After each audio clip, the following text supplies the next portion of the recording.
निर्भय नारायण सिंह IRTS द्वारा doctor ब्रह्म Prakash Singh memorial society का भव्य उद्घाटन। डॉक्टर ब्रह्म प्रकाश सिंह मेमोरियल सोसाइटी का भव्य उद्घाटन निर्भय नारायण सिंह IRTS भारत सरकार द्वारा किया गया। ये सोसाइटी बलिया के छात्रों के लिए एक महत्वपूर्ण कदम है, जो IIT, नीट, CUET, नेट और बोर्ड परीक्षा की तैयारी कर रहे हैं। इस सोसाइटी के माध्यम से भारत के सर्वोच्च शिक्षण संस्थानों के कुशल विशेषज्ञों द्वारा निःशुल्क कक्षा एवं मार्गदर्शन की व्यवस्था की जाएगी। ये सोसाइटी बाबा लक्ष्मण दास इंटर कॉलेज, बैरिया, बलिया, उत्तर प्रदेश में स्थित है। डॉक्टर ब्रह्म प्रकाश सिंह एक प्रसिद्ध वैज्ञानिक थे, जिन्हें धातु विज्ञान में उनके योगदान के लिए देश और विदेश में बड़े पैमाने पर याद किया जाता है। इस कार्यक्रम में उपस्थित हमारे बैरिया की महान बड़े भाई, छोटे भाई और छात्र एवं छात्राएं, और विशेष रूप से जो हमारे प्रोफेसर साहब लोग जो विभिन्न विश्वविद्यालयों में पढ़ा रहे हैं और IIT से अपनी शिक्षा पूरी किए हैं, आप सबका विशेष रूप से धन्यवाद और आभार।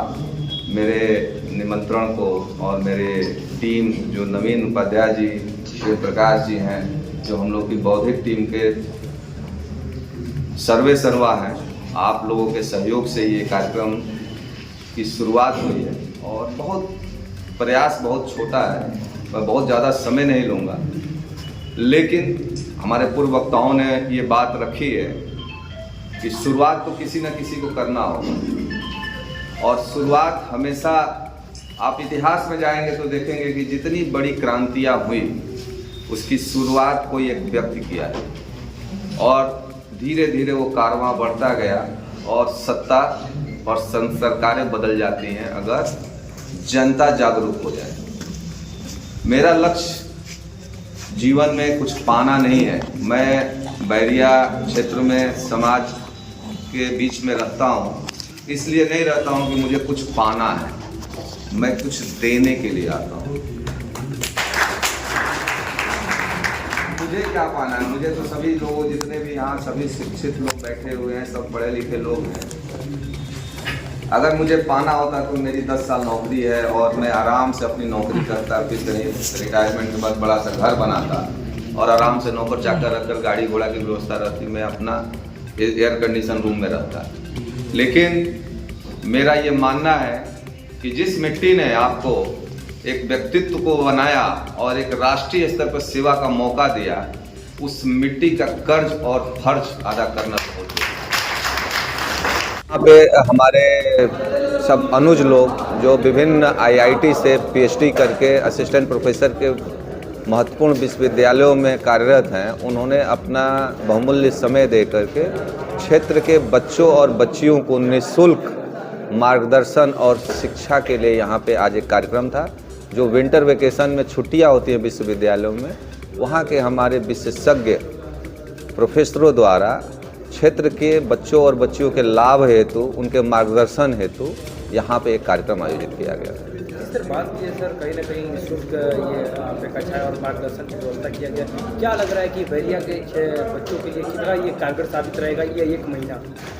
देखिए, जो यहाँ पे कोचिंग संस्थान है और जो अध्यापक गण पढ़ा रहे हैं, निस्संदेह वो लोग अच्छे मेहनत कर रहे हैं और बच्चों को गाइडेंस दे रहे हैं। लेकिन जो प्रोफेसर साहब लोग बाहर से आए हुए हैं, जो IIT से अपना अध्ययन किए हुए हैं, उनका एक राष्ट्रीय और प्रदेश स्तर पे और अंतर्राष्ट्रीय स्तर पे उनका एक्सपोजर है। जो हमारे यहाँ के कोचिंग संस्थान हैं वो अपने हिसाब से बच्चों को पढ़ाते हैं, और ये जो है, अगर ये अपना जो राष्ट्रीय और अंतर्राष्ट्रीय अनुभव है उसको साझा कर देंगे तो सफलता की दर बढ़ जाएगी।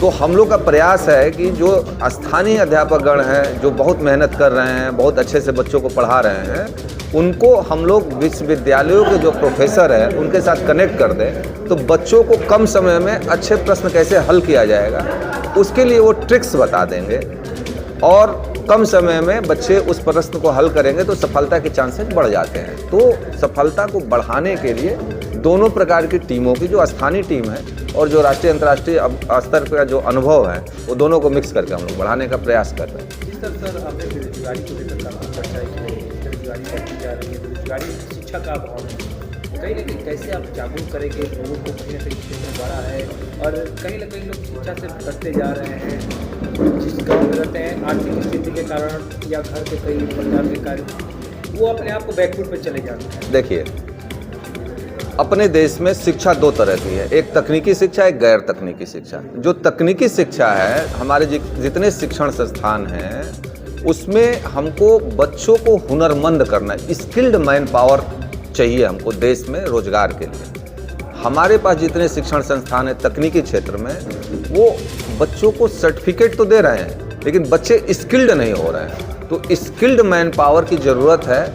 तो हमारा निवेदन है कि जो तकनीकी शिक्षण संस्थान है बच्चों को हुनरमंद बनाए, स्किल्ड बनाए, और जो गैर तकनीकी शिक्षण संस्थान है या तो बच्चा अपने विषय पे मजबूत पकड़ रखे, और जो बच्चे औसत हैं, सामान्य पढ़ने लिखने में हैं, उन बच्चों को इंग्लिश, कंप्यूटर और अर्थमेटिक पे महारत हासिल करना होगा, तभी रोजगार मिलेगा। रोजगार की समस्या नहीं है, समस्या है कि शिक्षा का खराब स्तर होने की वजह से जो नौकरी की ज़रूरतें हैं और जो हमारे शिक्षण संस्थानों से जो बच्चे शिक्षा ग्रहण करके निकल रहे हैं, दोनों के बीच में गैप है, जिसके चलते नौकरी नहीं मिल रही है। लेकिन सर बात की जाए, कहीं ना कहीं नौकरी की बात की जाए, लेकिन शिक्षा की बात की जाए तो यहाँ पे जो भी टीचर है पढ़ाने वाले उस टाइप से नहीं है जो बच्चों को मार्गदर्शन करता है।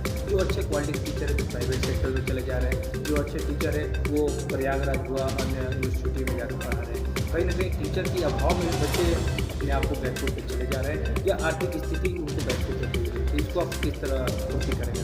देखिए, मेरा ये मानना है कि ये कह देना कि हमारे क्षेत्र में जो अध्यापक गण हैं वो पढ़ाते नहीं हैं, अच्छे नहीं हैं, इससे मैं सहमत नहीं।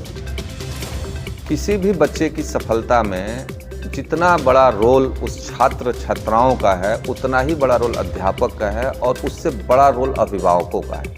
तो सबसे महत्वपूर्ण है कि अगर बच्चे को अच्छी शिक्षा देना है तो अभिभावक, टीचर और छात्र जब तक तीनों मिल करके अपनी फर्ज अदा नहीं करेंगे, तब तक बच्चों को अच्छी शिक्षा नहीं मिल सकती। और संसाधन की जहाँ तक बात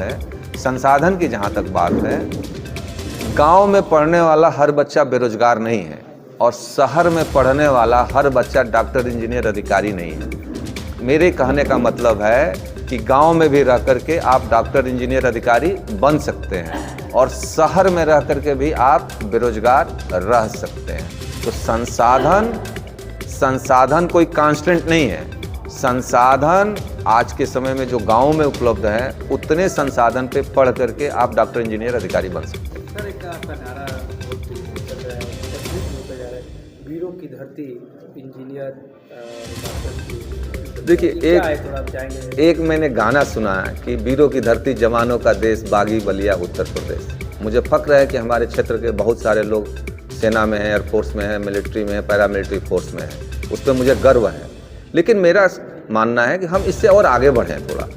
हम ये बोलते हैं कि वीरों की धरती, डॉक्टरों का देश, इंजीनियरों का देश, अधिकारियों का देश, बागी बलिया उत्तर प्रदेश। इसमें बुराई क्या है?